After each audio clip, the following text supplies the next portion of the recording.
So how are you all? I hope you guys are good. So dosto, today we will discuss Ansible inventory in host and group. And yeah dosto, in my previous video I'm explaining about YML file, right? And in YML file I'm explain what is YML file, how to write YML file, right? How to define nested list.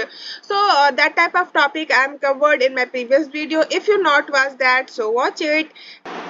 So let's start to the topic. So Ansible inventory. So Ansible inventory is a file or collection of files, right, that describe the hosts and groups you want to manage with Ansible. It helps Ansible identify the system it needs to work with and allows you to organize your infrastructure into logic groups. Let's go through a step-by-step example to understand how to create an Ansible inventory file. So step 1 is create an inventory file. Start by creating a file to store your inventory. You can name it with whatever you like, right? But the default file name used by Ansible is inventory. So you can create the file using a text editor such as VI, VIM, Nano, whatever, right? So of your choice. Okay. So step 2, define hosts in the inventory file. If you need to define the host you want to Ansible to manage, each host is represented by its host name or IP address. You can define host in the following format. First is host name and then host name or IP, right? For example, let's say you have two hosts, web server 1 and web server 2 with their respective IP address. Get it? So you can define this format. Get it? Step 3. Group host Ansible allows you to group hosts together based on specific criteria. Grouping hosts make it easier to manage and apply configuration to multiple hosts simultaneously. To create a group, use square bracket followed by the group name and list the host under that group. So first is group name, and under the group name you write host 1 and host 2.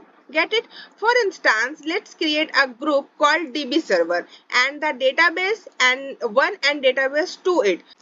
So for example, group name is your data server and host 1 is database 1 and host 2 is database 2. Get it?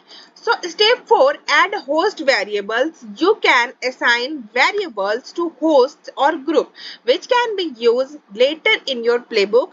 To assign variable to a host or group, use the colon character after the host name or group name followed by the variable assignment like host name and then host name or IP or variable value. Get it? For example, let's assign an SSH port variable to web server 1. So first you write web servers, then web server 1.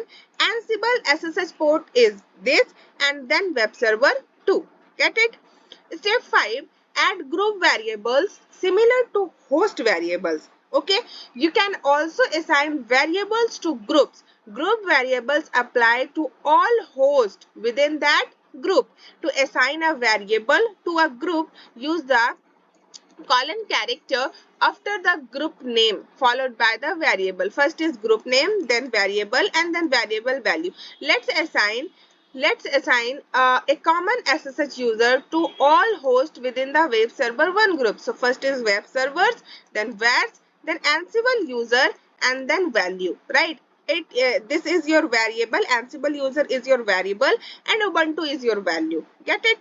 Step 6, use aliases. You can use aliases to refer to group or host by a different name within your playbook. This can help make your playbook more readable. To define an alias, use the colon character after the alias name followed by the actual group or host name like this. Alias name like children and then group name. Okay, so for example, let's create an alias called production for our web server group. Okay, so here you write production and then production name and then group name is web servers. Get it? So step 7 is save the inventory file after adding all the necessary host groups and variables. So दोस्तों, in this video I'm covered the all points related to Ansible inventory. So I hope you like the video, and if you like the video then share it anywhere where you want and subscribe my channel. Thank you.